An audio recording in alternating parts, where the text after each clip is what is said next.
الله وبركاته. الحمد لله وكفى وسلام على عباده الذين اصطفى. أما بعد فأعوذ بالله من الشيطان الرجيم. بسم الله الرحمن الرحيم. والعصر إن الإنسان لفي خسر إلا الذين آمنوا وعملوا الصالحات وتواصوا بالحق وتواصوا بالصبر. صدق الله العلي العظيم. اللهم صل على محمد وعلى آل محمد كما صليت على إبراهيم وعلى آل إبراهيم إنك حميد مجيد. اللهم بارك على محمد وعلى آل محمد كما باركت على إبراهيم وعلى آل إبراهيم إنك حميد مجيد. اللهم صل على سيدنا محمد وعلى آل سيدنا محمد وأصحاب سيدنا محمد وبارك وسلم. يا رب صل وسلم دائما أبدا على حبيبك خير الخلق كلهم. اللہ کے پیارے بندو، اللہ تعالیٰ نے ہمیں اپنے گھر میں آنے کی توفیق عطا فرمائی. ایک درخواست تو یہ ہے کہ مسجد کے اندر مسجد کے آداب کا پاس و لحاظ کر کے بیٹھیں. آپ اللہ تعالیٰ کے دربار میں اس وقت حاضر ہیں. آدمی ڈپٹی کمشنر کے آفس میں اس طرح نہیں بیٹھتا جس طرح شادی بیاہ کی مجلس میں بیٹھتا ہے. آدمی تحصیلدار کے آفس میں اس طرح نہیں بیٹھتا جس طرح وہ کسی دیہات کی کچہری میں بیٹھتا ہے. اور بڑوں کے دربار میں بیٹھنے کے آداب ہوتے ہیں اور اللہ کے گھر میں حاضری کے بھی آداب ہیں، اللہ تعالیٰ کے گھر میں بیٹھنے کے بھی آداب ہیں. اور پھر قرآن پاک کا یہ سبق پوری توجہ کے ساتھ سنیں، محتاج بن کر کے سنیں کہ یہ ہم سب کی ضرورت ہے. اور قرآن پاک کے سننے کے بھی آداب ہیں. ان آداب میں سے ایک ادب یہ ہے اذا قرئ القرآن فاستمعوا له وانصتوا لعلكم ترحمون. جب قرآن پاک پڑھا جائے تو اسے پوری توجہ کے ساتھ سنو، خاموش رہ کر کے سنو. یستمعون القول، قرآن کو ہر طرف سے توجہ ہٹا کر کے سنو. جب بندہ آداب قرآن کی رعایت کرتا ہے تو اللہ تبارک و تعالی سننے والے پر اور کہنے والے پر اپنی رحمت نازل فرماتے ہیں. گزشتہ جمعہ سورہ عصر سے متعلق کچھ باتیں عرض کی تھی. آج وہاں سے آگے چلیں گے ہم. میں نے یہ عرض کی تھی کہ اللہ رب العالمین نے انسانوں کی کامیابی کی کچھ شرائط رکھی اور پہلے ان شرائط کو بیان کرنے سے رب العالمین نے زمانہ کی قسم کھائی. والعصر، زمانہ کی قسم ہے. ان الانسان لفی خسر، یقیناً ضرور بھی ضرور انسان گھاٹے میں. اور یہ گھاٹا بھی کیسا ہے؟ کوئی 1,00,000 2,00,000 کا گھاٹا نہیں ہے، کوئی 1 کروڑ 2 کروڑ کا گھاٹا نہیں ہے، کوئی ایک عہدے منصب کا حاصل نہ ہونے کا گھاٹا نہیں ہے، بلکہ یہ بڑا گھاٹا ہے۔ پہلے تو انسان کا المیہ یہ ہے بیچارے کا، اس کی پریشانی یہ ہے کہ وہ اس دنیا کے اندر پریشانیوں سے گھرا رہتا ہے۔ غریب سوچتے ہیں کہ ہم پریشان ہیں اور مالدار خوشحال ہیں، حالانکہ بعض اوقات غریبوں کو وہ پریشانی لاحق نہیں ہوتی جو مالداروں کو ہوتی ہے۔ اس بیچارے کو تو ساری رات نیند نہیں آتی کہ وہ کروڑ روپیہ آتے آتے میرا وہ رک گیا ہے، اور یہ ٹھیکہ مجھے جو ہے وہ مل جاتا تو پہلے تو وہ کئی دن بیچارہ پریشان رہتا ہے کہ یہ فلاں کروڑ روپے والا ٹھیکہ ہے کیسے مل جائے، یعنی مل جانے کی تمنا کے اندر بیچارے کی نیند اڑی رہتی ہے۔ اور کبھی اس آفس کے اندر جا کر ذلت برداشت کرتا ہے، کبھی اس آفس کے اندر جا کر رسوا ہوتا ہے۔ میری بات کو آپ سمجھیں، ٹھیک ہے یہ؟ اور پھر مل جاتا ہے تو پھر اس کو دھڑکا لگا رہتا ہے کہ کہیں نقصان نہ ہو جائے اور کوئی پیسہ چرا نہ لے، کوئی پیسے کی وجہ سے مجھے مار نہ ڈالے۔ ایک بس میں بیٹھا ہوا اس لیے پریشان ہے کہ میرے پاس گاڑی نہیں، اور گاڑی میں بیٹھا ہوا اس لیے پریشان ہے کہ کہیں گاڑی ٹکرا گئی تو 50,000 کا فوراً نقصان ہو جائے گا، ہوتا ہے یہ کہ نہیں؟ تو انسان جو ہے وہ پریشانیوں کے اندر گھرا ہوا ہے۔ قرآن حکیم نے کہا لَقَدْ خَلَقْنَا الْإِنسَانَ فِي كَبَدٍ، ہم نے انسان کو مشقت میں پیدا کیا ہے، مسائل کے اندر پیدا کیا ہے۔ یہاں ہر بندہ کسی نہ کسی پریشانی کے اندر مبتلا ہے۔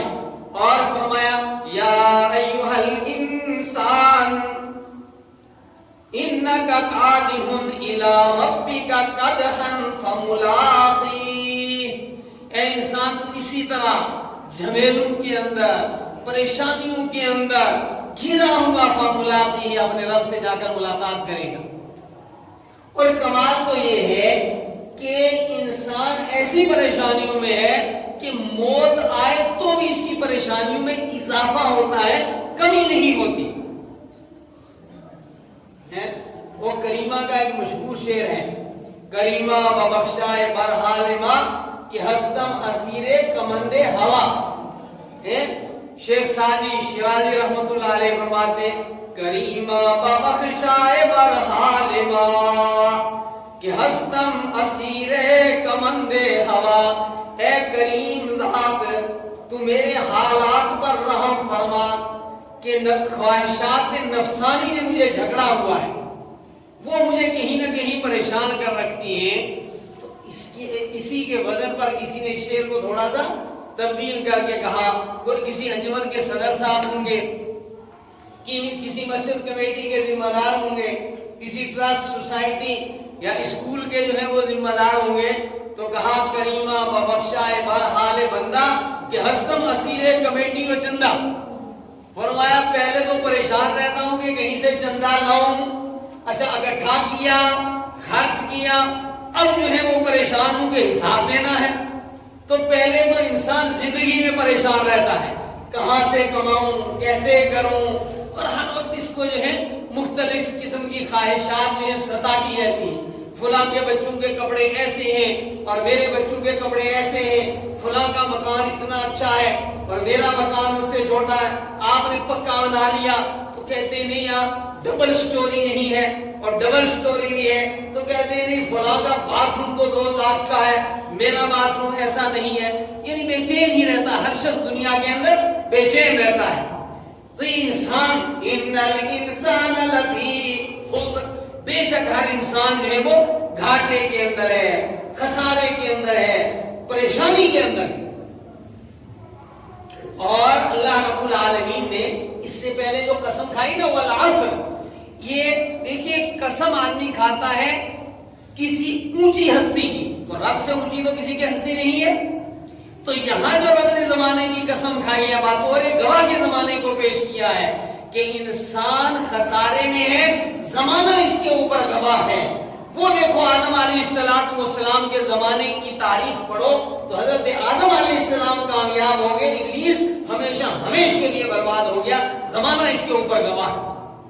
حضرت نوح علیہ السلام کامیاب ہو گئے اور نوح علیہ السلام کے نافرمانوں کی بربادی کے اوپر زمانہ گواہ ہے. ہود علیہ السلام، صالح علیہ السلام، حضرت شعیب علیہ السلام، جن زمانوں میں یہ ہوئے ہیں ان کے نافرمان ناکام ہو گئے، برباد ہو گئے. زمانہ اس کے اوپر گواہ. تو انسان عجیب مشکلات کے اندر ہے اور اس کی مشکلات اتنی طویل تر ہیں کہ ایسا نہیں موت کے اوپر جا کر اس کی مشکلات ختم ہو جائیں، بلکہ موت آنے پر اس کی مشکلات میں اضافہ ہو جائے گا. جب اس کو قبر کے اندر رکھا جائے گا تو اس وقت اگر یہ اچھے اعمال کر کے گیا تھا تو کامیاب ہو جائے گا، اور اگر بدعمالیاں کر کے گیا تھا تو وہاں بھی اس کی مشکلات بڑھ جائیں گی. نبی صلی اللہ علیہ وسلم نے فرمایا کہ اللہ تعالیٰ کے نافرمان بے نمازی کی قبر فرمایا جہنم کے گھڑوں میں سے گھڑا ثابت ہوگی اس کے. تو انسان کی مشکلات تو بڑھ گئی اور میدان حشر کے اندر جا کر اس کی مشکلات میں اور اضافہ ہوتا چلا جائے. اسی لیے وہ انسان کے جو فکر آخرت رکھتے ہیں، قرآن نے کہا یخافون یوما تتقلب فیہ القلوب والابصار.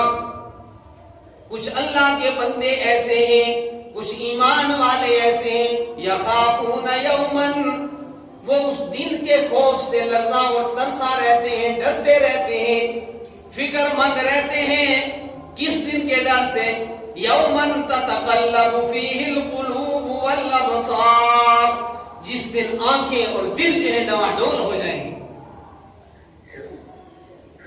وہ لوگ جن کو فکر آخرت ہے، فرمایا سورہ نبا کے آخر میں ہے نا، کہے گے یا لیتنی کنت ترابا، ہائے ہائے کاش میں مٹی ہوتا. یہ خوف آخرت تھا. اس خوف آخرت کے اندر نیک لوگ بھی جو ہیں وہ خوف کے اندر، ڈر کے اندر، پریشانی کے اندر رہتے ہیں. سیدنا حضرت صدیق اکبر رضی اللہ تعالیٰ عنہ ایک مرتبہ فرمانے لگے کاش ابو بکر ایک چڑیا ہوتی جو درختوں پر چہچہاتی رہتی اور قیامت میں اس سے کوئی حساب کتاب نہ ہوتا. ایک مرتبہ فرمان لگے کاش ابو بکر گھاس کا تنکا ہوتا کہ کوئی جانور کھا جاتا، جل جاتا، راکھ ہو جاتا، اس تنکے سے قیامت کے دن کوئی حساب کتاب نہیں ہوگا. تو میرے بھائیو، انسان جو ہے نا وہ مشقتوں کے اندر ہے، مسائل کے اندر ہے، اور اس کی مشقتیں دن بہ دن بڑھتی ہی چلی جاتی ہیں. چھوٹا تھا تو کم مشقت تھی، بس بھوک لگتی تھی، تھوڑا روتا تھا، دودھ مل جاتا تھا. پھر تھوڑا بڑا ہوا، خواہشات ہیں، کبھی اس کو پریشانی ہے کہ میں سکول جا رہا ہوں تو میرے پاس پیسے نہیں ہیں، دوستوں کے پاس پیسے ہیں. پھر اور بڑا ہو جاتا ہے تو اس کی مشقت اور بڑھتی ہے اور کہتا ہے کہ فلاں نے یہ کر لیا، فلاں نے یہ میں نہیں کر سکا. اور پھر بوڑھا ہوتا ہے تو کہتا ہے دنیا والے بہت کچھ کر گئے اور میں بوڑھا ہو گیا اور مجھ سے کچھ نہیں ہو سکتا. اور یہ نہیں کہ موت پر جا کر اس کا یہ سلسلہ ختم ہو، بلکہ وہاں تو مشکلات اور بڑھ جاتی ہیں. یا تو قبر اس کے لیے جہنم کا گھڑا بن جاتی ہے، اور پھر آخرت کے اندر دربار خداوندی کے اندر اسے کھڑا ہونا ہے، مشقتیں جھیلتے جھیلتے جھیلتے اپنے رب کے دربار کے اندر اس کو حاضر ہونا. لیکن 4 صفات کے آدمیوں کو فرمایا وہ آخر کار کامیاب ہو جائیں گے. 4 صفات والے. میں نے قرآن حکیم کا یہ منتخب حصہ ایک فکر کے ساتھ آپ کے سامنے رکھا ہے، اس کو توجہ کے ساتھ سنو. دنیا کے اندر تو مشقتیں ہی مشقتیں، تو کیا پھر مشقتیں اٹھانے آئے تھے دنیا کے اندر؟ یا رب العالمین نے آپ کو مشقتوں میں اور پریشان کرنے کے لیے دنیا کے اندر بھیجا تھا؟ نہیں. فرمایا والعصر ان الانسان لفی خسر، فرمایا زمانہ اس کے اوپر گواہ ہے، زمانہ اس کے اوپر شاہد ہے، تاریخ اٹھا کر کے دیکھ لو، ان الانسان لفی خسر، انسان نقصان میں ہے، گھاٹے میں ہے، خسارے میں ہے، الا الذین آمنوا وعملوا الصالحات، مگر کچھ لوگ ایسے ہیں جو مستثنا ہیں، ان ناکام انسانوں سے الگ ہیں۔ ایک مصیبت یہ بھی ہوتی ہے، سنتے ہیں بڑی مرتبہ یہ صورت ہمیں سنی ہوئی ہے، کوئی مولوی صاحب کی معلومات زیادہ نہیں، ہم کیوں توجہ سے سنیں؟ یہ بڑی بیماری ہے، یاد رکھو، یہ بڑی بیماری ہے۔ فرمایا 4 اوصاف کے بندے کامیاب ہوں گے، باقی سارے برباد ہو جائیں گے۔ یہ ایک لفظ پہلے کہا تھا کہ یہ کوئی 1 کروڑ 2 کروڑ کا نقصان نہیں ہوگا، یہ ایسے خسارے میں چلے جائیں گے کہ ہائے ہمیشہ ناکام ہو جائیں گے، ہمیشہ ناکام ہو جائیں گے، ایسے ناکام ہوں گے کہ ان کی ناکامی کے لیے کوئی اینڈ نہیں ہوگا۔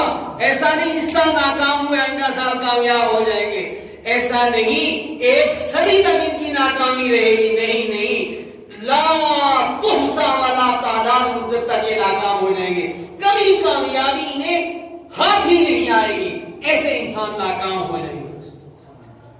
4 اوصاف والے انسان کامیاب ہو جائیں گے۔ الا الذین آمنوا، وہ لوگ جو ایمان لائے۔ کامیاب ہونے والوں کی پہلی صفت کیا ہے؟ ایمان لانا۔ بڑے دھوکوں کے اندر شیطان اور نفس نے ہمیں الجھا رکھا ہے۔ ٹھیک ہے جی، کلمہ پڑھتے ہیں، کامیاب ہو جائیں گے۔ ڈاکٹر آپ کی بیماری سے آپ کو شفا کی طرف لانے کے لیے 4 دوائیاں لکھے، آپ 1 کھائیں اور سمجھیں ٹھیک ہو جاؤں گا، یہ کوئی صحیح بات نہیں، بلکہ کبھی 1 دوائی کا آپ کو فائدہ حاصل ہو، اس کو تب وہ فائدہ حاصل ہوگا، اور اس 1 دوائی کے کھانے کے نقصان سے بچانے کے لیے دوسری ٹیبلٹ ڈاکٹر صاحب لکھتے ہیں۔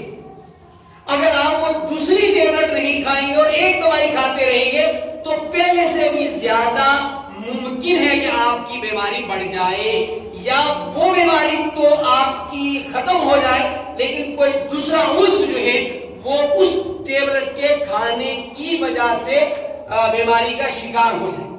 وہ جو لکھا ہے نسخہ وہ پورا آپ نے استعمال کرنا ہے۔ اور غفلتوں، کم علمی کا ایک نتیجہ یہ ہے کہ ہم سمجھتے ہیں بس ایمان لے آئے کافی ہے۔ پہلے تو ایمان کی تعریف سنیں اور ذرا توجہ سے سنیں گے۔ ایمان کسے کہتے ہیں؟ اقرار باللسان، اور کیا کہتے ہیں؟ ہو گیا مکمل؟ یہ ایک بڑا دھوکہ لگا ہوا ہے، یہ ایک بڑا دھوکہ ہے، اس کو سمجھیں۔ اقرار باللسان و تصدیق بالقلب، اتنا یاد ہے، عمل اس پر بھی نہیں کہ دل سے اقرار کر لیا اور دل سے یقین کر لیا، زبان سے اقرار کر لیا اور بات بن گئی۔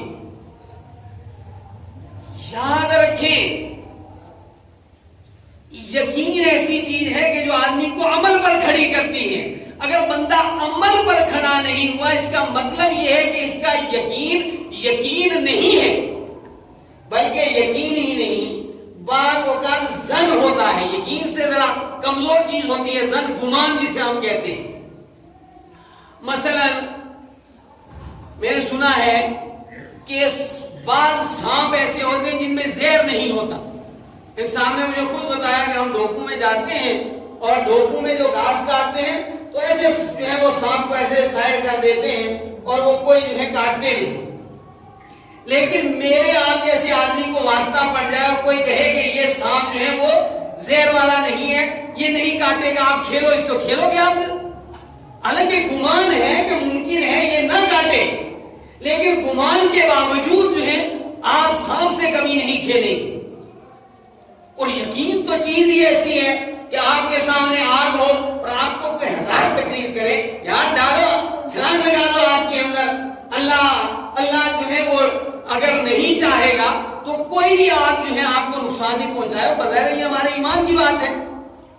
ایمان کی بات ہے کہ اگر اللہ تبارک و تعالیٰ نہ چاہے تو آگ ہمیں جلاؤ، لیکن کبھی کبھی کوئی ہے جو جرأت کرے؟ کبھی نہیں کرے گا۔ تو گمان پر بھی آدمی بچتا ہے، پھر آدمی کا یقین ہو اور وہ نیک عمل نہ کرے، ایسا نہیں ہو سکتا۔ ایمان کامل تب ہوگا اقرار باللسان، زبان سے اللہ پر اور جن چیزوں پر ایمان لانا ہے ان سب پر ایمان لائے، مثلا آخرت ہے، جنت ہے، جہنم ہے، مرنے کے بعد زندہ ہونا ہے، حساب کتاب ہونا ہے، زبان سے اس کا اقرار کرے، دل میں یقین ہو۔ والعمل بالجوارح، اور ایمان جن اعمال کے کرنے کا تقاضا کرتا ہے وہ اعمال بندہ کرے۔ حدیث پاک میں ہے لا یزنی الزانی حین یزنی وہو مومن، لا یسرق السارق حین یسرق وہو مومن، ولا یشرب الشارب یشرب الخمر حین مومن، کہ ایسا نہیں ہو سکتا کہ بندہ زنا کر رہا ہو اور اس وقت وہ مومن ہو، بندہ شراب پی رہا ہو اور وہ مومن ہو، بندہ چوری کر رہا ہو اور وہ مومن ہو۔ کہیں نہ کہیں کوئی ایسا سبب ہوتا ہے، غفلت ہوتی ہے، اس وقت وہ اس یقین سے محروم ہوتا ہے جو یقین اس کا اللہ کی ذات پر ہونا چاہیے، تب وہ یہ اعمال کرتا ہے۔ اگر اس کا یقین درست ہو، ایمان درست ہو، تو یہ ہو نہیں سکتا کہ زانی زنا کر رہا ہو، شرابی شراب پی رہا ہو، چور چوری کر رہا ہو۔ رسول اکرم صلی اللہ علیہ وسلم نے اعمال کے اور ایمان کے گہرے تعلق کو بیان کرتے ہوئے ارشاد فرمایا واللہ لا یؤمن، واللہ لا یؤمن، واللہ لا یؤمن، اللہ کی قسم وہ ایمان والا نہیں، اللہ کی قسم وہ ایمان والا نہیں، اللہ کی قسم وہ ایمان والا نہیں۔ حضرات صحابہ کرام رضوان اللہ تعالی علیہم اجمعین نے عرض کی لمن یا رسول اللہ، اللہ کے رسول کون ایمان والا نہیں؟ میں بتانا چاہتا ہوں کہ ایمان کا اور عمل کا کتنا گہرا تعلق ہے۔ کامیابی کے لیے صرف ایمان کافی نہیں، بلکہ وہ ایمان چاہیے جو ایمان بندے کو نیک اعمال پر کھڑا کر دے۔ رسول اکرم صلی اللہ علیہ وسلم نے ارشاد فرمایا والذی لا یامن جارہ بوائقہ، وہ بندہ جس کی شرارتوں سے اس کا پڑوسی محفوظ نہ ہو وہ بندہ مومن نہیں ہے۔ آپ نے حالانکہ آپ تصدیق بالقلب بھی کرتے ہیں، اقرار باللسان بھی کرتے ہیں، لیکن رسول اکرم صلی اللہ علیہ وسلم نے کیا فرمایا کہ مومن نہیں ہے، کیونکہ اس کا عمل جو ہے وہ ایمان کے تقاضے کے خلاف چل رہا ہے۔ اسی طرح رسول اکرم صلی اللہ علیہ وسلم نے کہا کہ متعلق صحابہ کرام فرماتے ہیں قلما ختمنا رسول اللہ صلی اللہ علیہ وسلم الا قال، کہ جب بھی رسول اکرم صلی اللہ علیہ وسلم خطاب فرماتے تھے تو یہ فرمایا کرتے تھے لا ایمان لمن لا عہد له ولا ایمان لمن لا امانت له، فرمایا وہ آدمی ایمان والا نہیں ہے جو وعدے کی پابندی نہ کرے، فرمایا وہ آدمی ایمان والا نہیں ہے جو دیانتداری ایمانداری کا ثبوت نہ دے۔ تو فرمایا کامیاب انسان وہ ہیں الا الذین آمنوا، وہ لوگ جو ایمان لائے کہ اللہ کی ذات ہے، اللہ کی صفات کمال درجے کی ہیں، اللہ جیسی کوئی ذات نہیں، اللہ کی صفتوں جیسی کسی کی صفات نہیں، آخرت برحق ہے، مرنے کے بعد ہمیں اٹھنا ہے، جینا ہے، زندگی میں جو کچھ کیا ہے اس کا حساب اللہ تعالیٰ کو دینا ہے، جنت ہے، جہنم ہے۔ ان چیزوں پر جو لوگ ایمان لائیں اور خالص ان چیزوں کا زبان سے اقرار کر لیں، دل سے یقین کر لیں، نہیں آگے بڑھے آمنوا وعملوا الصالحات، نیک اعمال بھی انجام دیں۔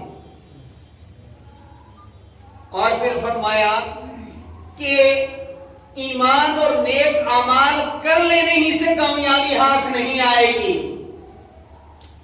بلکہ جس طرح وہ خود نیک اعمال کریں اس طریقے سے ایمان اور اعمال کی دوسروں کو تاکید بھی کریں۔ وَتَوَاصَوْا بِالْحَقِّ، اور وَتَوَاصَوْا بِالْحَقِّ یعنی امر بالمعروف کرنے کے لیے، لوگوں کو نیکی کی طرف بلانے کے لیے آدمی کی قوت علمیہ اور قوت عملیہ کامل ہونی چاہیے۔ علماء سمجھے ہوں، قوت علمیہ کامل ہو تو بندہ مومن کامل بنتا ہے، اور قوت عملیہ مضبوط ہو تو بندہ اعمال صالح پر کھڑا ہوتا ہے۔ اور جس کا خود ایمان کمزور ہو اور جو خود جو ہے وہ اعمال صالحہ سے معروم ہو، اس کی دعوت مؤثر نہیں ہوتی،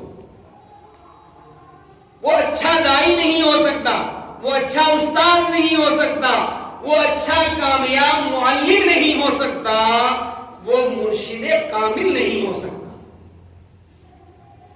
اور ہمارا کام ایمان اور عمل پر مکمل نہیں ہو جاتا، بلکہ کامیابی کے لیے وَتَوَاصَوْا بِالْحَقِّ، ایک دوسرے کو تاکید کریں۔ میں نے پچھلے جمعے میں بتایا تھا، حدیث نقل کی تھی آپ کے سامنے، کان الرجلان من اصحاب النبی صلی اللہ علیہ وسلم اذا التقیا لم يتفرقا حتى يقرأ احدهما على الاخر سورة العصر، کہ جب رسول اکرم صلی اللہ علیہ وسلم کے دو صحابی آپس میں ملتے تھے تو ایک دوسرے کو سورہ عصر سناتے تھے، یعنی ایک دوسرے کو، آج کل تو سچ کہتا ہوں، میں نے پہلے بھی ایک جملے میں کہا تھا، اور بہت سارے جو بڑی توجہ سے سن رہے تھے، اس کے بعد ان کی مجلسوں میں بیٹھنا ہوا پھر بھی مایوسی ہوئی۔ کسی بندے کے ساتھ جا کر بیٹھ جاؤ، کیا مصیبت ہے، کوئی اچھی بات کرنے کو تیار نہیں، کوئی بندہ اچھی بات، جس مجلس کے اندر بیٹھ جاؤ، کیا بدبختیوں نے ہمیں گھیر لیا۔ آپ جب اکٹھے ہوں اچھی باتیں کریں، حق کی ایک دوسرے کو تلقین کریں، حق پر چلنے کی تاکید کریں، نیک اعمال کی ایک دوسرے کو دعوت دیں، اپنے اعمال کا محاسبہ کریں، ایسا ماحول بنائیں۔ فرمایا کہ جو بندہ حق کو جان لے پھر حق پر عمل کرنے کے لیے ڈٹ جائے، یہ سعادت مند ہونے کی علامت ہے۔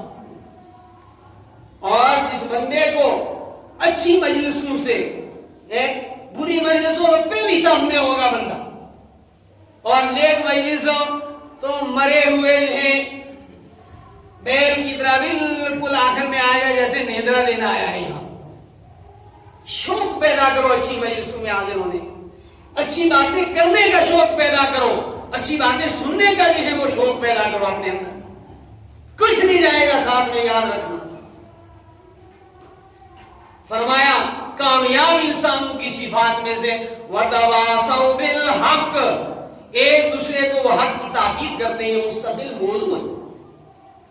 اور وَتَوَاصَوْا بِالصَّبْرِ، پھر راہ حق کے اندر جو مشکلات پیش آئیں ان کے اوپر صبر کرے آدمی۔ یہاں سے آگے اگلے جمعہ کو گفتگو کریں گے انشاءاللہ۔ میرا ارادہ تھا کہ سورہ عصر کی تفسیر آج مکمل ہو جائے گی، لیکن یہ دو باتیں باقی رہ گئی ہیں، وَتَوَاصَوْا بِالْحَقِّ وَتَوَاصَوْا بِالصَّبْرِ، ذرا جلدی تشریح لانے کی کوشش کریں۔